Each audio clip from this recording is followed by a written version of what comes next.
ये शिव महापुराण की कथा हमको सिखाती है।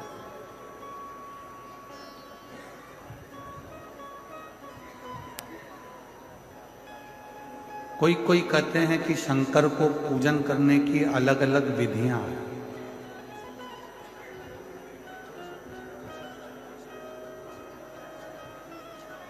कोई कहते हैं भगवान शंकर को रिझाने के लिए अलग अलग भाषाएं।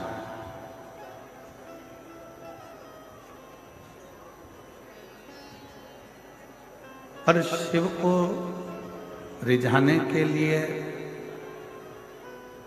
एक विधि होती है, एक भाषा होती है। पर शिव महापुराण की कथा कहती है कि शंकर भगवान विधि से भी प्रसन्न बहुत बाद में होते हैं और भाषा से भी प्रसन्न बहुत बाद में होते हैं। सबसे पहले शिव प्रसन्न होते हैं तुम्हारे मन की अविरल भक्ति और विश्वास। तुम्हारे भीतर विश्वास कितना है, तुम्हारे भीतर भक्ति कितनी है, तुम्हारे भीतर भरोसा कितना है, दृढ़ता कितनी है, कितना आप भगवान शिव पर विश्वास करते हो, कितना आप शिव जी पर भरोसा करते हो, कितनी दृढ़ता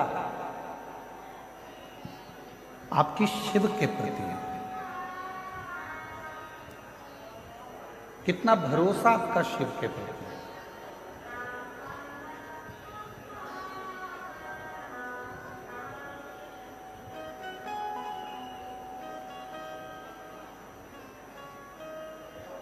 हमारे सतुआ बाबा जी कहते हैं, जब हम काशी में कथा करने के लिए गए तो सतुआ बाबा जी कह रहे थे, महाराज जी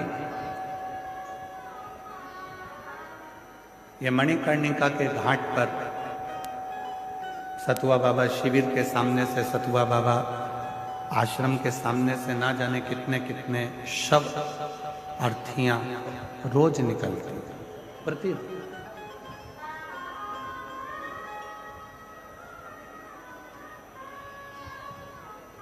ना जाने कितनी अर्थियां प्रतिदिन निकलती हैं।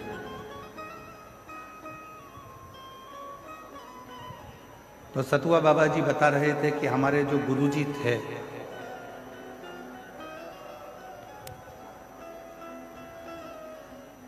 पूर्व में जब वो कोई भी अर्थी लेकर आता था और उसके पास में कुछ पाने के लिए नहीं होता था, रोता था, तो बाबा जी नीचे उतरकर उनको सतुआ घोल कर दे देते थे। सतुआ घोल कर उनको।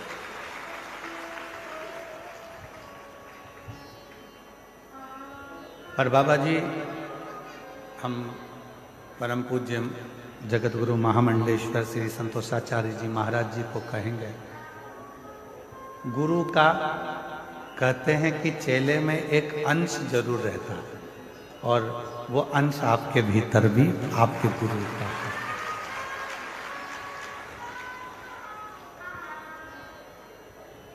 कोई भूखा ना रहे। हम ये तीसरी बार यहाँ पहुँचे हैं और तीसरी बार में भी हमने देखा कि बाबा जी अपने कक्ष में तो कम रहते हैं, भोजनशाला में भोजन चल रहा है कि नहीं चल रहा, सामने पंडालों में जाकर उनकी भी टीन को हटाकर उनके भी हाथ जोड़कर कह दिया कि तुम भी भोजन भंडारा चलाओ, जिससे आए हुए शिव भक्त भोजन।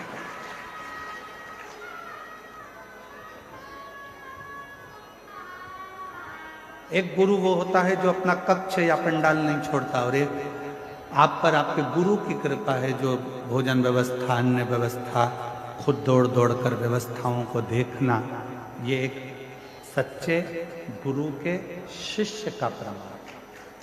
सच्चे गुरु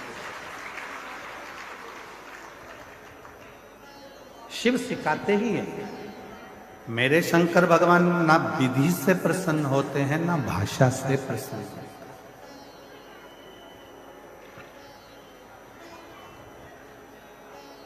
कौन सी विधि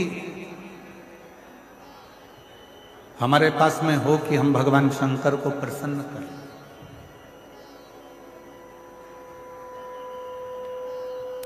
कौन सी विधि हमारे पास में हो कि हम भगवान शंकर को प्रसन्न कर कर उनसे वर प्राप्त कर?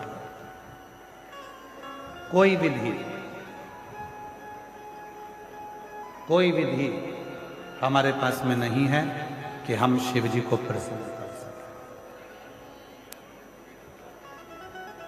और कौन सी भाषा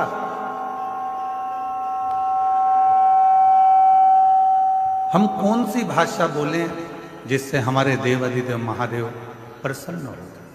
कौन सी भाषा?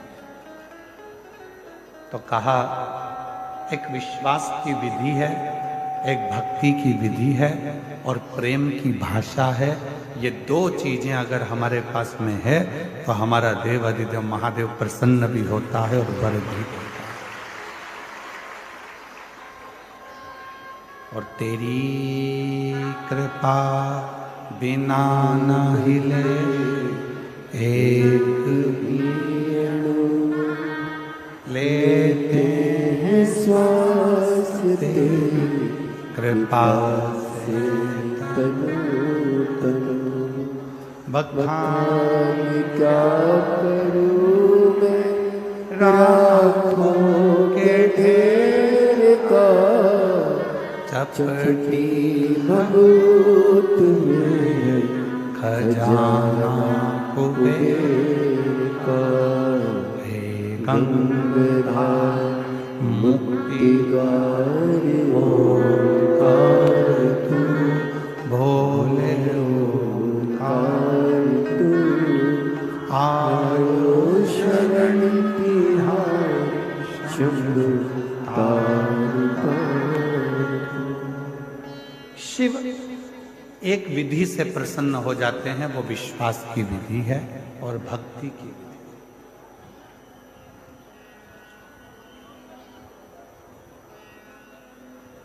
कितना सुंदर एक प्रसंग शिव महापुराण में आता है।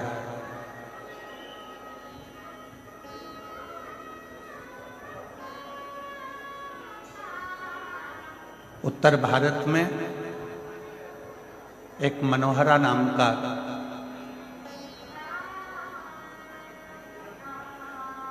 एक भगवान शंकर का शिव भक्त निवास करता था। शिव भक्त और भगवान शंकर का वो परम भक्त, भगवान शिव का वो परम भक्त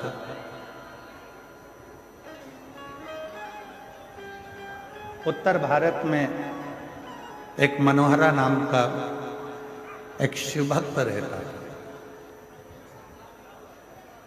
और ये उत्तर भारत में ही प्रयागराज की भूमि पर कथा चल रही है।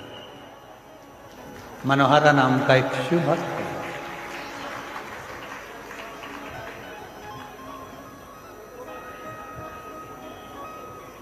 सुतार का काम करता था। सुतारी जानते हो आप लोग? जम के तो बोलो। सुतार मतलब लकड़ी का कुर्सी टेबल कुछ ना कुछ जो लकड़ी का काम होता है वो करता है। उसका एक नियम था। एक मट्टी का उसके पास में घड़ा था।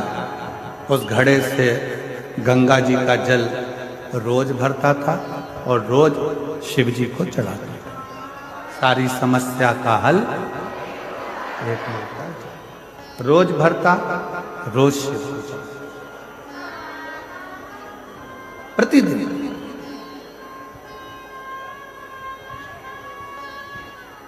मनोहरा सुतार से उसके जितने भी दोस्त थे, जितने मित्र थे, जितने परिवार वाले थे, जितने कुटुंबी थे और जितने आसपास में रहने वाले लोग थे, वो सब ईर्ष्या करते थे। सब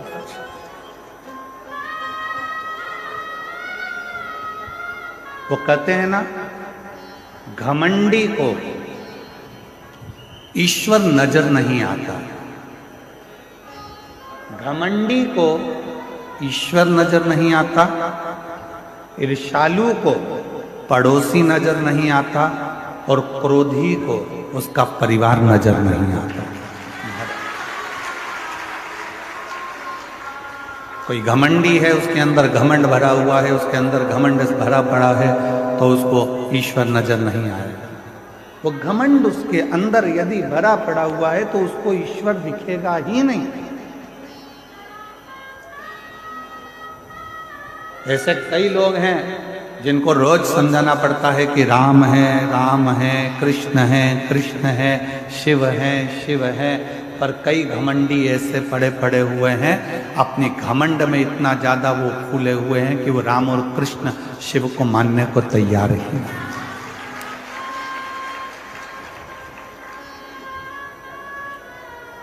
घमंडी को ईश्वर नहीं दिखता, ईर्ष्यालु को पड़ोसी नहीं दिखता। ईर्ष्या करने वाला कोई व्यक्ति है तो उसके पड़ोस में अगर कोई रह रहा है तो वो दिन रात ईर्ष्या करता रहेगा। उसको ये नहीं दिखेगा कि तेरे दुख की घड़ी में वो पड़ोसी आकर खड़ा हो जाता है, पर ईर्ष्या भरी।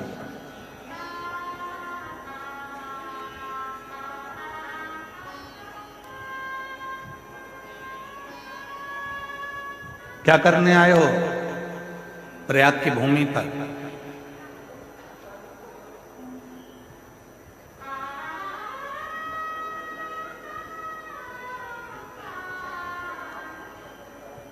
क्या करने पहुंचे हो इस संगम के तट पर?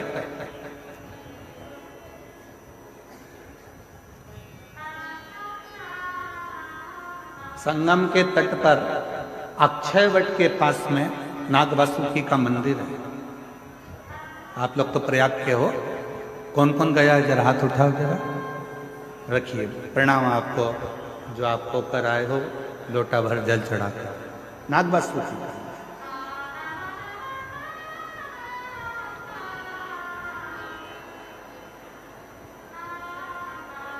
संगम के तट पर अक्षय वट के नजदीक में नाग वासुकी का मंदिर है।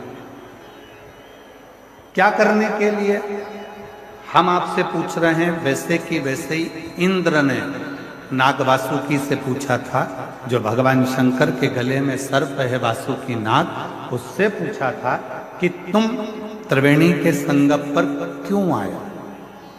जो इंद्र ने पूछा था, जो गरुण ने पूछा था, जो वरुण ने पूछा था, जो देवताओं ने पूछा था, आज वो प्रश्न हम भी आपसे पूछते हैं कि तुम संगम के तट पर क्या करने के लिए?